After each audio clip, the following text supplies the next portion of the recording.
गुरुर्ब्रह्मा गुरुर्विष्णू गुरुर्देवो महेश्वरः गुरु साक्षात् परब्रह्म तस्मै श्री गुरवे नमः। शंकरं शंकराचार्यं केशवं बादरायणं सूत्रभाष्यकृतौ वन्दे भगवन्तौ पुनः पुनः।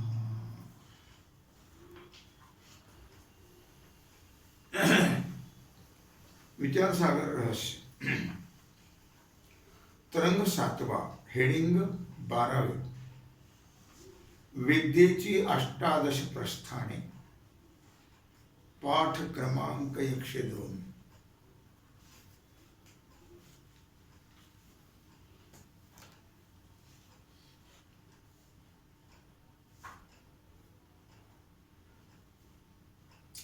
विद्येची 18 प्रस्थाने, प्रस्थाने म्हणजे भेद। विद्येची 18 प्रकारचा विद्येचा भेद। आता विद्येची 18 प्रस्थाने सांगतो म्हणजे भेद सांगतो। 4 वेद, 4 उपवेद, 6 वेदाची अंगे, पुराणे, न्याय, मीमांसा आणि धर्मशास्त्र असे वैखरी वाणीरूप विद्येचे 18 प्रकारचे भेद आहेत। आणि त्या भेदाला नाव आहे प्रस्थान। लक्ष्मी प्रस्थान त्रयी वेगळी आणि हे प्रस्थान वेगळी, हे भेद आहे। आता 4 वेद, ऋग्वेद, यजुर्वेद, सामवेद आणि अथर्ववेद। या 4 वेदामध्ये कित्येक वचन ज्ञेय ब्रह्मबोधक आणि कित्येक ध्येय ब्रह्मबोधक आणि कित्येक कर्मबोधक आहेत। कर्मबोधक वेदवचनाने अंतःकरण शुद्धीद्वारा ज्ञानच प्रयोजन आहे, फल आहे। प्रवृत्तीविषयी कोणत्याच वेदवचनांचे तात्पर्य नाही। प्रवृत्तीबद्दल, संसाराबद्दल फक्त जीवाच्या ठिकाणी असलेल्या स्वाभाविक निषिद्ध प्रवृत्तीपासून त्याला वेगळं करणं, परावृत्त करण्याविषयी तात्पर्य आहे। यामुळे अभिचार कर्म प्रतिपादक जो अथर्ववेद त्याचेही निवृत्तीविषयी तात्पर्य आहे। निवृत्तीबद्दलच आहे, प्रवृत्तीबद्दल नाही। ते असं की फक्त द्वेषाने शत्रू मारण्याकरता उद्युक्त झालेल्या पुरुषाने अन्यायाने शत्रूला मारू नये। अन्यायाने शत्रूला मारू नये। घेतला घातला दगड डोक्यात, अन्याय नाही का? अन्यायाने शत्रूला मारू नये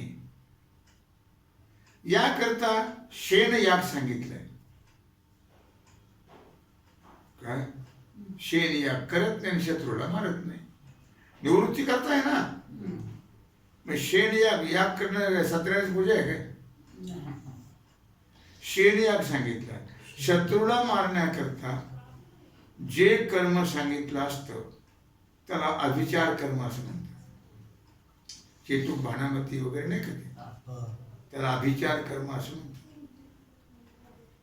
शेन नावाचा यज्ञ तसा आहे, अभिचार कर्मबोधक वेदवाक्यांचा अभिप्राय असा नाही आहे की शत्रू मारण्याची इच्छा असेल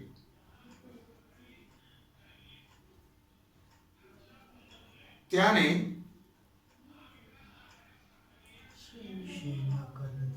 शेणयाग करण्याचा प्रवृत्त आहे. शेणयाग करण्यातच प्रवृत्त व्हावे. फक्त शत्रू मारण्याची इच्छा होईल तर त्याने शत्रू मारण्याकरता शेणयागाशिवाय अन्य उपायात प्रवृत्त होऊ नये असं तात्पर्य आहे. लक्षामध्ये प्रवृत्ती विषय नाही, कारण प्रवृत्ती तर द्वेषाने प्राप्त आहे. जे स्वभावताच प्राप्त असते त्याचे प्रवृत्तीविषयी वेदवाक्यांचा अभिप्राय नसतो. जे स्वभावताच आहे प्राप्त त्याच्या प्रवृत्तीबद्दल वेदाचा अभिप्राय नाहीये. अशा रीतीने सर्व अथर्व वेदाचे निवृत्तीविषयी तात्पर्य आहे. करू नका.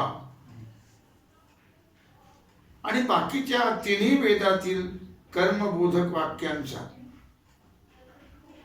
अंतकन शुद्धीद्वारा ज्ञानामध्ये उपयोग स्पष्ट आहे. आता हे 4 वेदाचं सांगितलं, तर 4 उपवेद आयुर्वेद, धनुर्वेद, गांधर्ववेद आणि अर्थवेद हे 4 उपवेद आहेत. आयुर्वेदाचे कर्ते ब्रह्म प्रजापती आहेत. आयुर्वेदाचे कर्ते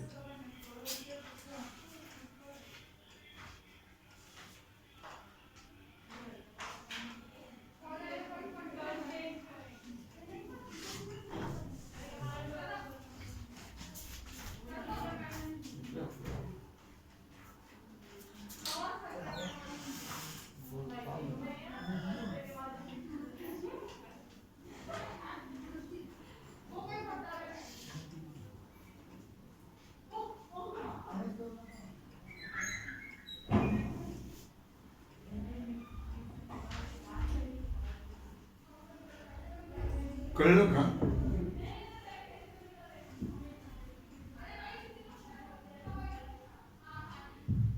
आयुर्वेदाचे कर्ते ब्रह्म प्रजापती, अश्विनी कुमार, धन्वंतरी इत्यादी आहेत. चरक वाग्भट आदी चिकित्सा शास्त्रही आयुर्वेदाच्या अंतर्गतच आहे. वात्सायनकृत कामशास्त्र सुद्धा आयुर्वेदाच्या अंतर्भूत आहे. कारण कामशास्त्राचा विषय वाजीकरण, स्तंभनादिक, चरकादिकांनी सांगितलेला आहे. आयुर्वेदाचा वैराग्य उत्पत्ती विषयी अभिप्राय आहे. कारण आयुर्वेदाच्या रीतीने औषध सेवनापासून रोगाधिकांची निवृत्ती झाली असता पुन्हा रोगादी उत्पन्न होतात. म्हणून रोग्याला लौकिक उपाय तुच्छ आहेत. या विचाराने वैराग्य उत्पत्ती विषयी आयुर्वेदाचा अभिप्राय आहे. आणि औषध दान केल्याने पुण्य होऊन अंतकण शुद्धीद्वारा ज्ञानामध्ये उपयोग वैद्याला आहे. फुकट कोण देते म्हणा, सरकार देऊन राहिले ज्येष्ठांना. धनुर्वेदाचा कर्ता विश्वामित्र आहे. त्यात मुक्त, अमुक्त, मुक्तामुक्त आणि यंत्रमुक्त अशी 4 प्रकारची आयुध म्हणजे शस्त्र सांगितलेली आहेत, हत्यार. त्यात हाताने फेकण्याचे जे चक्र वगैरे ते मुक्त, तलवार वगैरे अमुक्त, बर्ची वगैरे मुक्तामुक्त, शर म्हणजे बाण किंवा गोळी वगैरे याला यंत्रमुक्त म्हणतात. यामध्ये मुक्त आयुधाला अस्त्र म्हणतात, अमुक्ताला शस्त्र म्हणतात, हत्यार. त्या आयुधांच्या ब्रह्मा, विष्णू, शंकर, प्रजापती, अग्नी, वरुण इत्यादी देवता आहेत. मंत्रासह सांगितलेले आहेत. त्यांचे मंत्र म्हणूनच त्या उपयोग त्याचा करतात आयुधाचा. क्षत्रिय कुमार आणि त्यांचे अनुयायी ब्राह्मणही त्यांचे अधिकारी आहेत. द्रोणाचार्य नव्हते, परशुराम. शिवाय पदाती पायदळ, रथारूढ रथात बसलेले, अश्वरूढ घोड्यावर बसलेले, गजारूढ हत्तीवर बसणं आणि युद्धसमयी मंगल शकुन इतका अर्थ धनुर्वेदाच्या पहिल्या पादात सांगितलेला आहे. आचार्य लक्षण आणि आचार्यापासून शस्त्रग्रहणाचा संप्रदाय द्वितीय पादात आहे. गुरु संप्रदायापासून प्राप्त शस्त्रांचा अभ्यास व मंत्रदेवता सिद्धीचा प्रकार दुसऱ्या पादात तृतीया पादात सांगितलं. तिसऱ्या सिद्ध झालेल्या मंत्राचा प्रयोग चतुर्थ पादात सांगितलेला आहे. धनुर्वेद. मोबाईल चालू आहे का? बंद पडला. हा चालू आहे का?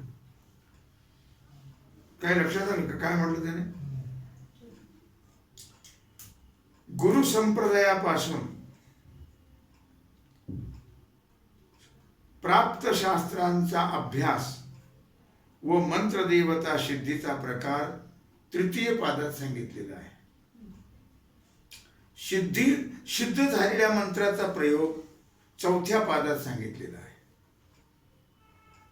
धनुर्वेद ब्रह्मा, प्रजापती इत्यादिकापासून विश्वामित्राला प्राप्त झाला आणि मग त्यांनी तो प्रगट केला. धनुर्वेद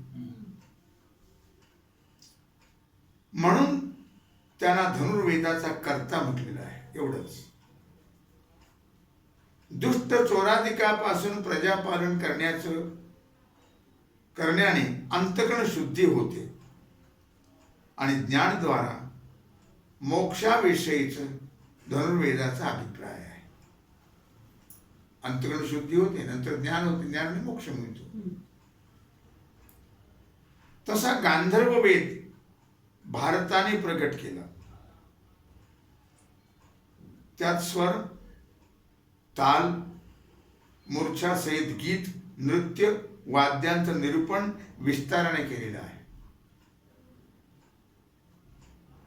कशात? गांधर्व वेदामध्ये. त्यासही उपास्य देवतेच्या आराधनेने निर्विकल्प समाधी सिद्ध होती. गांधर्व वेदाने. म्हणून गांधर्व वेदांचेही अंतःकरणाच्या एकाग्रतेनं ज्ञानद्वारा मोक्षाचं प्रयोजन आहे. वीणा असेल, पेटी असेल, काही असेल, मृदंग, एकाग्रता होते. तसाच अथर्व वेदही नाना प्रकारचा आहे. नीतिशास्त्र, अश्वशास्त्र, शिल्पशास्त्र आदी करून धनप्राप्तीच्या उपायांचा बोधक आहे. परंतु धनप्राप्तीच्या सर्व उपायामध्ये निपुण असलेले पुरुष त्यांनाही भाग्या वाचून प्राप्ती होत नाही धनाची. जरी धनप्राप्तीचा उपाय सांगितला, उपाय पुष्कळ लोक करतात, म्हणून का मिळतं काय? मुलाला मारतात काय, हत्या करतात काय, पण मिळत नाही. त्याला तर प्रारब्धच पाहिजे. तुम्ही किती जरी प्रयत्न केला तर तुरुंगात जावा, दुसरा उपाय नाही. म्हणून अथर्ववेदाचेही वैराग्य उत्पत्ती विषयी तात्पर्य आहे. हा अर्थवेद. 6 वेदांची अंगे शिक्षा, कल्प, व्याकरण, निरुक्त, ज्योतिष व छंद ही वेदाचा अर्थ समजण्यास उपयोगी असल्यामुळे त्यांना वेदांगे म्हणतात. त्यापैकी शिक्षा आणि व्याकरण यांचा कर्ता पाणिनी आहे. शिक्षेमध्ये वेद शब्दातील अक्षरस्थानाचं ज्ञान आणि उदात्त अनुदात्त स्वरितांचं ज्ञान कसं होतं ते सांगितलेलं आहे. कोंबड 3 प्रकारांनी आरवतं बघा. या उदात्त, अनुदात्त आणि स्वरित या 3 प्रकार. वेदाचं व्याख्यान रूप प्रतिशाख्य ग्रंथ शिक्षेच्या अंतर्भूत आहे. व्याकरणाने वेद शब्दाच्या शुद्धतेचे ज्ञान होत. व्याकरण सूत्राचे 8 अध्याय असून त्याला पतंजलीचे महाभाष्य आणि कात्यायनाचे वार्तिक आहे. त्याच्यावरती त्या अष्टाध्यायीवर. कल्पग्रंथामध्ये वेदबोधित कर्मानुष्ठानाची रीती म्हणजे यज्ञामध्ये असलेले ब्राह्मण, ज्याला ऋत्विज म्हणतात, त्यांच्या भिन्न भिन्न कर्माची माहिती सांगितलेली आहे. कल्पसूत्रांचेही कर्ते कात्यायन, अश्वलायनादिक मुनी आहेत.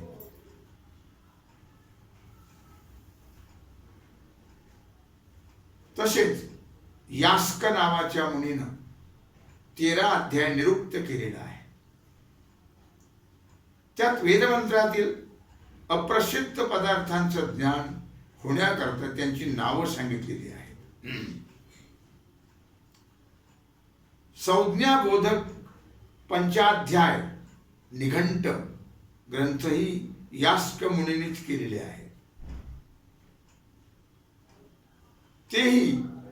तोही निरुक्ताच्या अंतर्भूत आहे. आणि अमरसिंह हेमाद्रिकाने केलेले कोशादी ग्रंथ निरुक्ताच्या अंतर्भूत आहे. पिंगल मुनीनं सूत्राच्या 8 अध्यायामध्ये छंद निरूपण केलेला आहे. छंद जसे गीता अनुष्टुप छंद आता आहे, जगती छंद वगैरे असे छंद आहेत. त्यापासून वैदिक गायत्री आदी छंदाचं ज्ञान होत. तसेच आदित्य गर्गाधिकाने ज्योतिष ग्रंथ केले गर्गाचार्य. त्यापासून विहित वैदिक कर्मारंभ कालाचं ज्ञान होत. कर्मारंभ कधी करावा. आता पुराणे. पुराण 18 आहेत. ब्रह्म, पद्म, वैष्णव, शैव, भागवत, नारदीय, मार्कंडेय, अग्नि, भविष्य, ब्रह्मवैवर्तक, लिंग, वराह, स्कंद, वामन, कूर्म, मत्स्य, गरुड आणि ब्रह्मांड ही 18 पुराणे व्यासाने लिहिली आहे. तशी कालिकालिक बहुत पुराणे आहेत. त्याला उपपुराण म्हणतात.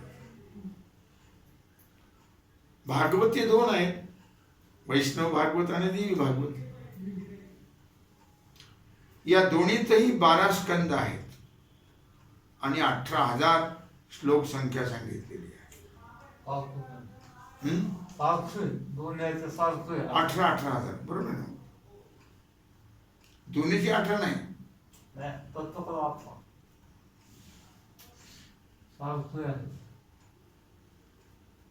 त्यामध्ये वैष्णव भागवत हे पुराण आहे आणि देवी भागवत उपपुराण आहे, पण व्यासकृत आहे, व्यासानेच केले आहे म्हणून प्रमाण आहेत. जशी पुराणे व्यासकृत आहेत तसेच काही उपपुराणेही व्यासकृतच आहेत. काही पुराणे पराशराधिक सर्वज्ञ मुनिकृत आहेत म्हणून तीही प्रमाण आहेत. न्याय गौतमाने 5 अध्याय न्यायसूत्र केलेली आहे. त्यात युक्ती प्रधान आहे. युक्तीनं पुरुषाची बुद्धी तीव्र होते. न्यायामध्ये युक्ती सांगितलेली आहे. त्याने बुद्धी तीव्र तीक्ष्ण होते. तिचा मननामध्ये उपयोग आहे. म्हणून युक्तिप्रधान न्यायसूत्रांचेही मननद्वारा वेदांतजन्य ज्ञानच फल आहे. आणि कणाद मुनिकृत 10 अध्याय वैशेषिक सूत्रे असून त्यांच्या न्यायामध्ये अंतर्भाव आहे.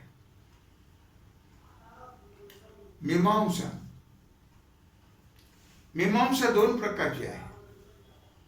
एक धर्ममीमांसा आणि दुसरी ब्रह्ममीमांसा. धर्ममीमांसेलाच पूर्वमीमांसा म्हणतात, जैमिनीकृत. आणि ब्रह्ममीमांसेला उत्तरमीमांसा म्हणतात, व्यासकृत.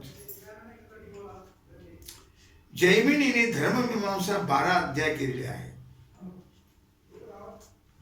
त्यात कर्म अनुष्ठानाची उपपत्ती सांगितलेली आहे, युक्ती. म्हणून विधीपूर्वक कर्मानुष्ठानापासून अंतकरण शुद्धी आणि अंतकरण शुद्धीपासून ज्ञानद्वारा मोक्ष होतो.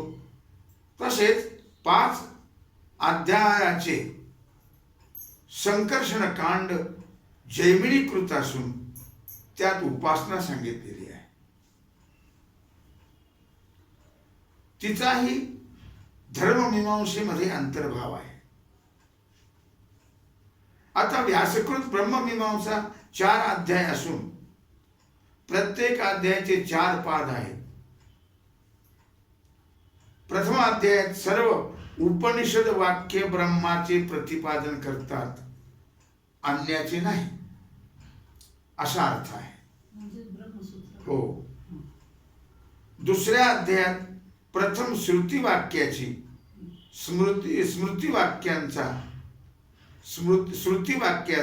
स्मृती वाक्यांचा विरोध परिहार करून नंतर उपनिषद वाक्यांचाही परस्पर विरोध परिहार केलेला आहे.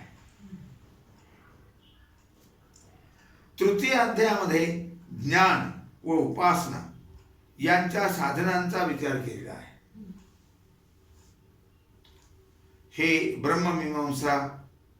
आणि चौथ्या अध्यायामध्ये ज्ञान व उपासना यांच्या फलाचा विचार केलेला आहे.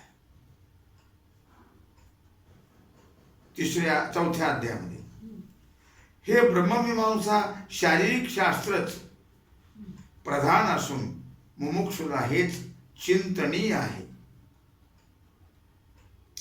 जरी व्याससूत्रावर अनेक भाष्य व व्याख्यान रूप ग्रंथ आहेत, तथापि श्री शंकराचार्य कृत भाष्यरूप व्याख्यानच मुमुक्षुला चिंतनीय आहे. त्याला शंकर भाष्य असं म्हणतात. त्या ज्ञानाद्वारा मोक्ष फल स्पष्ट आहे. आता धर्मशास्त्र. धर्मशास्त्र म्हणजे स्मृती वगैरे ग्रंथ आहेत. मनु, याज्ञवल्क्य, विष्णू, यम, अंगिरा, वशिष्ठ, दक्ष, संवर्त, ज्ञातातप, शातातप,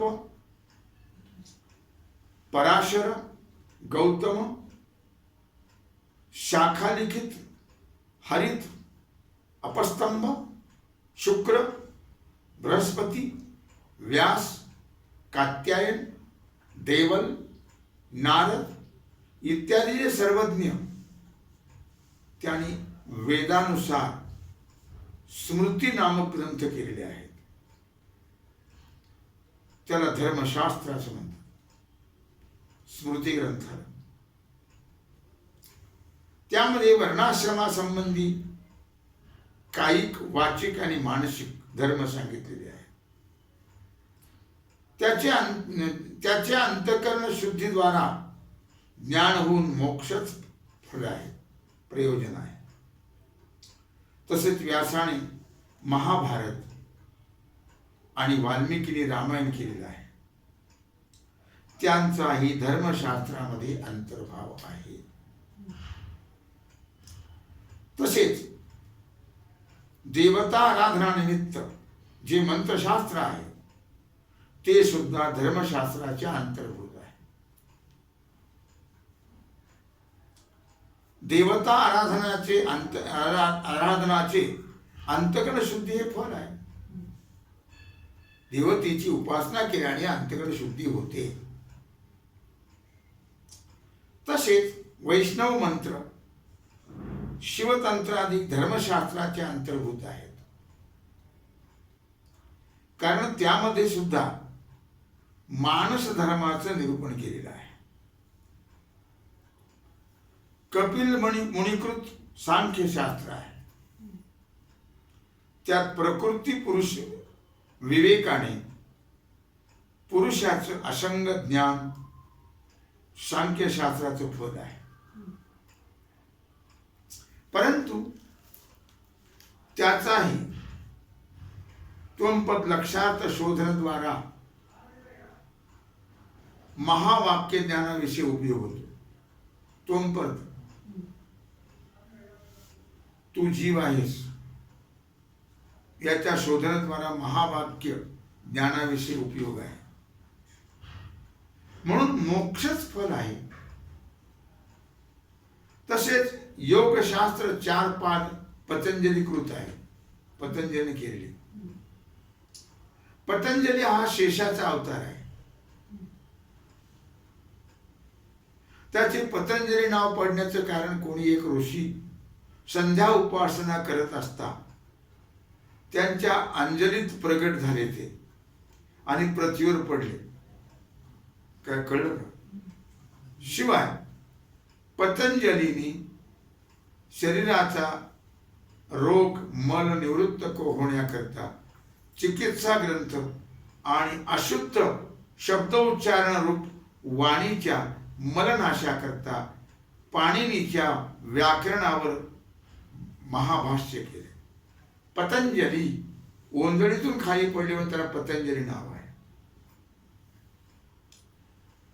लक्षामध्ये व्याकरणावर महाभाष्य केलेलं आहे. तसेच अंतःकरणाचा विक्षेप म्हणजे मल निवृत्त करण्याकरता योगशास्त्र केलेलं आहे. त्यात प्रथम पहिल्या पादामध्ये चित्तवृत्ती निरोधनरूप समाधी आणि त्यांची साधने, अभ्यास, वैराग्यादी सांगितलेली आहे. तसेच विक्षिप्त चित्तास यम, नियम, आसन, प्राणायाम, प्रत्याहार, धारणा, ध्यान आणि सविकल्प समाधी ही निर्विकल्प समाधीची 8 साधने दुसऱ्या पादात सांगितलेली आहे. तिसऱ्या पादामध्ये योगाच्या विभूती सांगून चतुर्थ पादात योगाचं फल मोक्ष सांगितलेलं आहे. अशा रीतीने योगशास्त्र ही ज्ञान साधन जे निधिध्यासन तत्प्राप्तीद्वारा मोक्षाला कारण आहे. आणि शारीरिक सूत्रात सांख्य योगाचं जे खंडन आहे ते उपनिषदाहून विरुद्ध अर्थाच्या व्याख्यानाचं खंडन आहे. उपनिषदात जे विरुद्ध केलेलं आहे त्याचं खंडन आहे, मूळ सूत्रांचं नाही. तसेच न्याय वैशेषिकांचं खंडनही विरुद्ध व्याख्यानाचं आहे, मूळ सूत्राचं नाही. अशा प्रकारे झालेली सेवा भगवत चरणी समर्पित करून राहिलेला जो सेवेचा भाग आहे तो आपण उद्या पुंडलिक वरदे हर विठ्ठल श्री ज्ञानदेव तुकाराम पंढरीनाथ भगवान की जय.